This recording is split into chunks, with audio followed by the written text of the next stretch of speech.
We are just a few days away from starting a season that could be historic, the last year of the current technical regulations in Formula, which could last until 2025. Very interesting, because this year we're also seeing a grid that's very different from what we've seen in previous years. And with these new pairings, as 2025 approaches, it's time for our segment where we share predictions on team internal battles and which driver will emerge victorious by season's end. We're reviving an old tradition of this channel today. This segment will be divided into two parts, with 5 teams each, where we chose the members of each part completely at random. So, ladies and gentlemen, welcome to the first part. Who will beat their teammate in Formula 2025?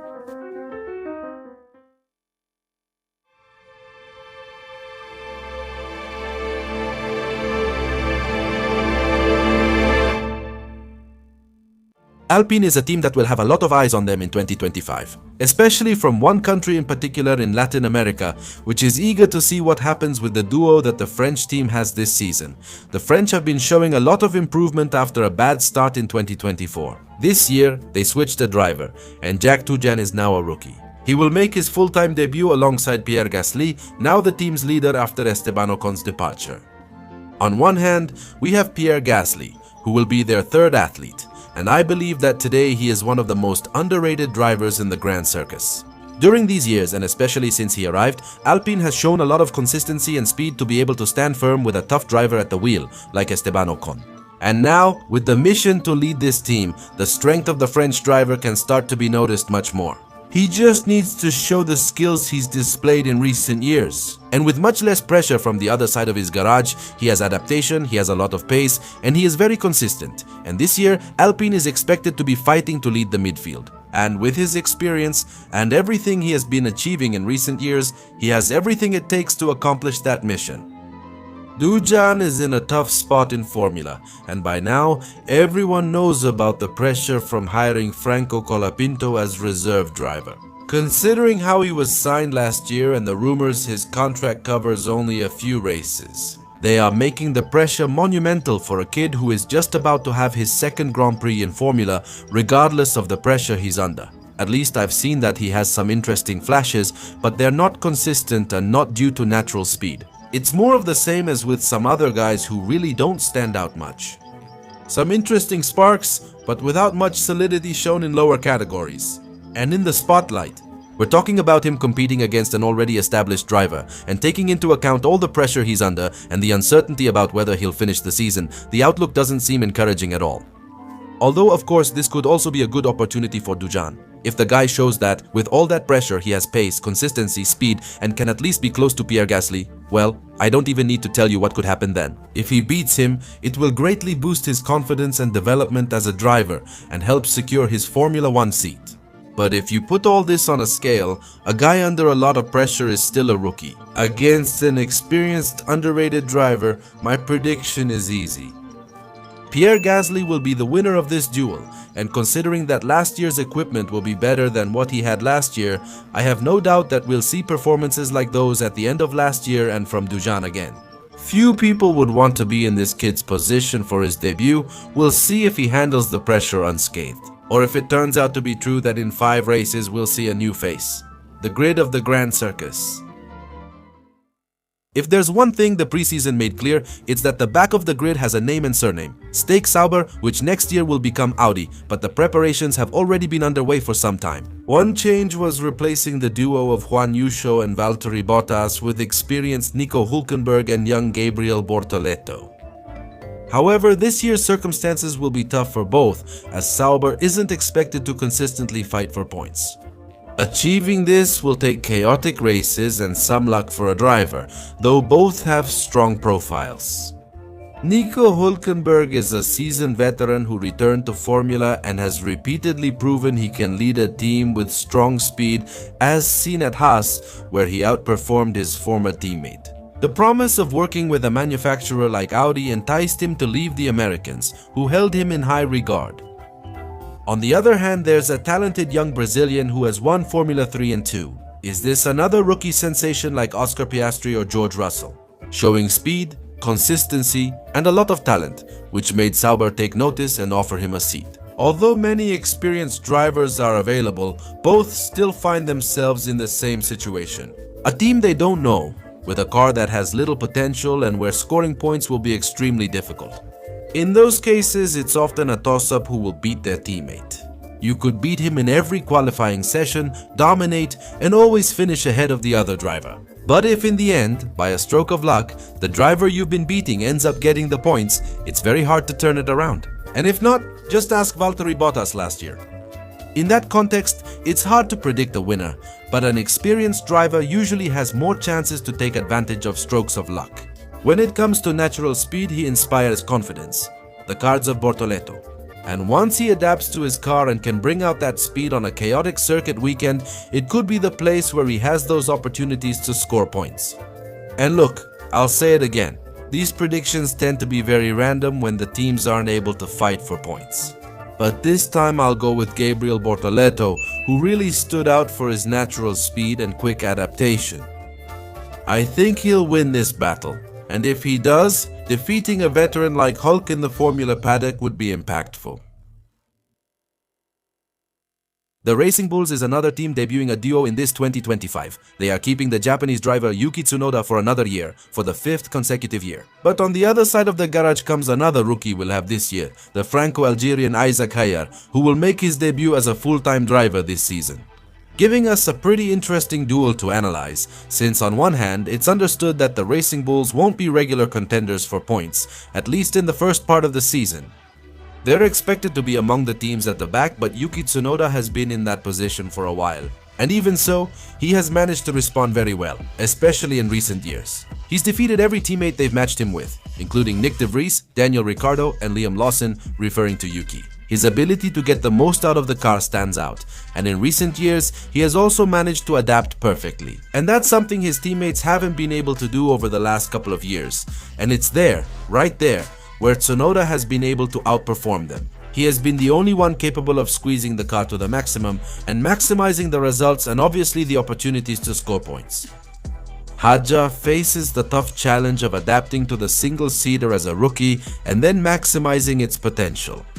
And the guy has a lot of natural speed, he's pretty fast, although he tends to be a bit inconsistent, but considering that the car looks tricky, he should be a points contender. In the first place, if Hadjar quickly understands the single-seater and gets used to it and gets the most out of it. Can he take advantage of those speed skills to get results on difficult tracks? But, taking into account what was said before, he will have a long and difficult road ahead to be able to get the most out of his potential. But both share a very disadvantageous trait, and that is that they are both very impulsive. And the festival of swearing over the radio from this team will be absolutely legendary. The duo blends experience with speed and youth, but considering the team's outlook and the early challenges Hadjar will face, Yuki Tsunoda is my clear winner of this duel. Given the situation he's in with Honda, about to leave Red Bull and his uncertain future in Formula 1, he will need a good year to keep his options open. And if not, does he have a place in the B team of the Racing Bulls? Red Bull will be under scrutiny, and not for good reasons, after last year's debacle with their unruly, poorly developed car. And that caused them to lose the Constructors' World Championship after 2 years, and Verstappen felt threatened in the Drivers' Championship. In a series of last-minute moves, Checo Perez and Red Bull parted ways, even though the Mexican driver had a contract for the Formula season. And they ended up promoting Liam Lawson, making him Verstappen's new teammate. It's a move that leaves a lot of questions ahead of a season full of uncertainties for the Austrian team. On one hand, we have inamovable, the #1 driver and the current Formula 1 world champion. And honestly, at this point, I don't know what I can tell you that I haven't already said about Max Verstappen. Are we witnessing what could be the end of his dominance in Formula 1? If the car falls behind rivals, as in late 2024, Max remains a strong contender. With astonishing natural speed, prodigious race pace, and a team that works completely around him. Verstappen's talent is clear. With the right car, he'll fight for the title and remain as dangerous as always. But it's precisely in his extreme competitiveness that we find his greatest weakness. If the car isn't good enough to win, Verstappen tends to lose his head in the fight for the title. We saw it with Hamilton in 2021 and again last year with Lando Norris. What if the car just isn't good enough to win? Verstappen's patience could be his greatest weakness, at least this season.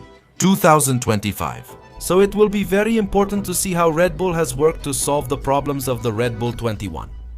On the other hand, we have the young man who, after just 11 Formula 1 races, gets a chance with one of the top teams. Liam faces the huge challenge all drivers encounter with Red Bull's second garage, driving a car not suited to his style. The priority is and always will be Max Verstappen, according to the team. Red Bull staff told Liam Lawson they're not interested in him beating Max, just staying close to him is enough. Since Verstappen will always be the priority in that car, Lawson might experience this firsthand. The same thing happened to Ricciardo, Gasly, Albon and recently Checo.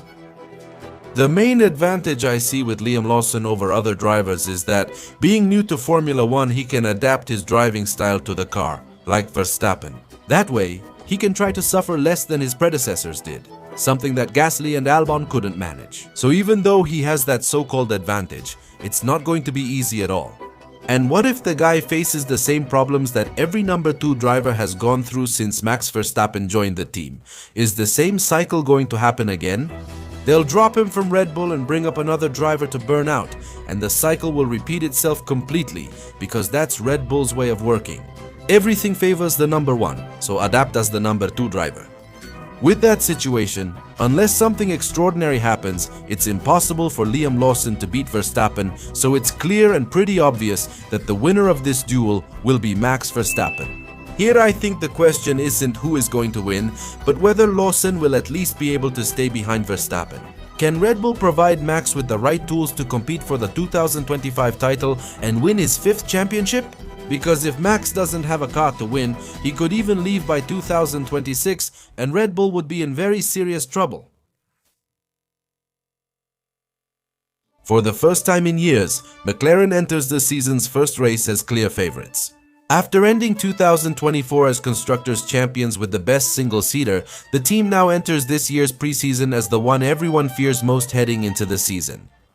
Also, it's one of the few teams keeping its 2024 driver duo with Oscar Piastri and Lando Norris driving. This may be the best chance yet for either driver to win the long-awaited Formula Drivers' Championship. Last year, they missed out on the Drivers' Championship but succeeded in the Constructors' Championship. But this year, the goal for this team must be to win both titles, no matter what. And we all witnessed last year what happened with Lando Norris as a title contender. Verstappen ran over him in the fight and we saw Norris fall apart mentally. He made many mistakes late in the season and fell out of the title race with 2 races remaining. However, aside from the general dislike for the British driver, the guy has clearly shown that he's fast and has the pace. But he needs to work on the mental side, because a title fight is tougher than many people imagine or are even willing to admit. Last year, the excuses were valid. They joined the fight late and it caught them by surprise. They adapted as they went along, that Norris had never fought for a world title and so on and so forth. If Norris hasn't learned from 2024 or improved his mental strength this year, nothing will change. He may be fast, but the race among the top 4 teams looks close. And what if he hasn't solved everything? His pace and speed won't help, and he'll face the same problems as last year. He has said that he has worked and learned from what happened that season and is ready to fight, although we'll only see that when the cars arrive in Australia. On Piastri's side, his speed is absolutely undeniable, but what we saw last year leaves a lot of doubts about whether he'll be ready to fight for the title. His race pace still has issues, since as I said in previous videos, the guy can deliver a legendary race with a prodigious pace, even better than Lando Norris, and then he disappears for 5 Grand Prix. He's very inconsistent and irregular, and last year, in terms of speed over 1 lap, he was behind his teammate and unlike Lando Norris. Piastri never experienced the pressure of a title fight, as he was always far from it. This will be a completely new experience for him. But precisely, Piastri has a characteristic that, if he fixes the problems he has with his qualifying race pace, could make him very dangerous. And that's because he has very cold blood. Under pressure, I've rarely seen him make mistakes. He's not a driver who loses his head in a battle, and that's a very desirable attribute in any Formula driver. If things are as they say, they won't have time to work on anything they haven't already, and with the tools they have, they'll have to go out and fight, for better or worse. Seeing how 2024 ended, and my lingering doubts about Piastri, my balance shifts. Enough to say that for the third year in a row, Norris will beat his teammate in the 2025 Formula 1 season. I hope Piastri is ready and has addressed his weaknesses, because this car could be ready to win. Becoming a world champion might be one of those things that only come around once in a lifetime. And with this, we conclude the first part with a short video on who will beat their teammate in Formula 2025. I promise you'll see the second part within a week, featuring Haas, Mercedes, Williams, Aston Martin and Ferrari. I am Skyline Racing. If you like this video, give us a thumbs up, subscribe to this channel, we appreciate your attention, and we'll see you in the second part of this video.